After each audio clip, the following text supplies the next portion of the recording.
जाता। छोटे छोटे प्रयास मिलकर एक विशाल व्यक्तित्व बनाते हैं। इसलिए जीवन में प्रयास करते रहिए, अस्तित्व अपने आप बन जाएगा। बबूल का पेड़ कितना विशाल होता है, पीपल का पेड़ भी विशाल होता है, किंतु क्या आपने कभी सोचा है क्यों बबूल के पेड़ को काट के उसका उपयोग किया जाता है और क्यों पीपल के पेड़ को पूजा जाता है? इसलिए क्योंकि पीपल का पेड़ उसके नीचे बैठे पथिक को छाया देता है, अपनी डाल पर असंख्य पंछियों को बसेरा देता है, किसी को कांटे चुभोकर दूर नहीं करता, बल्कि उसे शीतल छाया देकर उनकी थकान हर लेता है। इस संसार में यदि सम्मान पाना है तो पीपल की भांति ही बनना होगा। कुछ देना सीखो, आनंद, सुख, शीतलता बांटना सीखो और कांटों की भांति कभी किसी को कष्ट ना दो। सम्मान स्वयं आपके पास चलकर आएगा। कभी सोचा है जब माता संतान को जन्म देती है तो क्या होता है? 9 माह का गर्भ, प्रसव की तीव्र पीड़ा।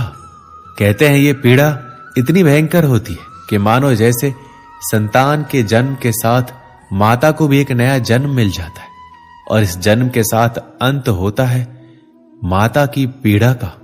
किंतु यदि आप दृष्टिकोण बदल के देखें तो आप ये समझ पाएंगे कि पीड़ा का ये अंत एक अपार आनंद का प्रारंभ है। संतान माता पिता के लिए सुख का प्रारंभ है। जीवन के साथ भी यही होता है।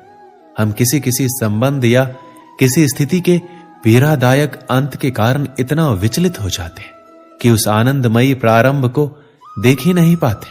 इसलिए स्मरण रखिएगा, पीड़ा आनंद के प्रारंभ का लक्षण है। श्री कृष्ण कहते हैं, व्यक्ति का जीवन क्या है? अब आप कहेंगे जन्म और मृत्यु के बीच का समय है।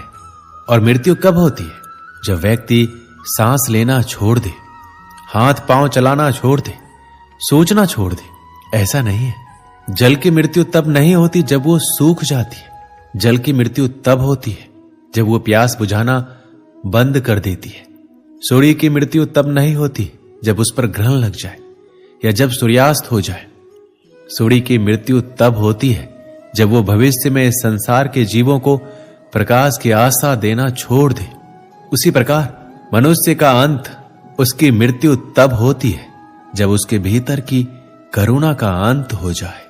करुणा वो भाव है जो मनुष्य को मनुष्य बनाए रखती है, जो एक मनुष्य को किसी और मनुष्य का कष्ट, उसकी आवश्यकता का अनुभव कराती है, जो उसे बल देती है किसी और की सहायता करने के लिए, उसे पात्र बनाती है इस सृष्टि का नियंत्रण रखने के लिए।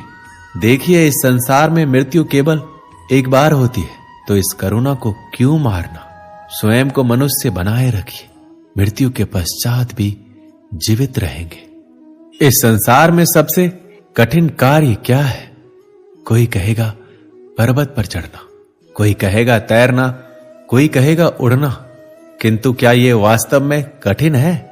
असल में देखा जाए तो बस ये थोड़े भिन्न है। जो कर्म हमारे लिए थोड़े भिन्न हो, हम उसे कठिन समझ लेते हैं। जैसे तैरने की कला भिन्न है, पर्वत चढ़ने की कला भिन्न है, उड़ने की कला भिन्न है। जैसे कि कुछ लोग गणित और विज्ञान को कठिन समझ लेते हैं, किंतु वास्तव में बस ये साहित्य से थोड़े से भिन्न है, कठिन नहीं।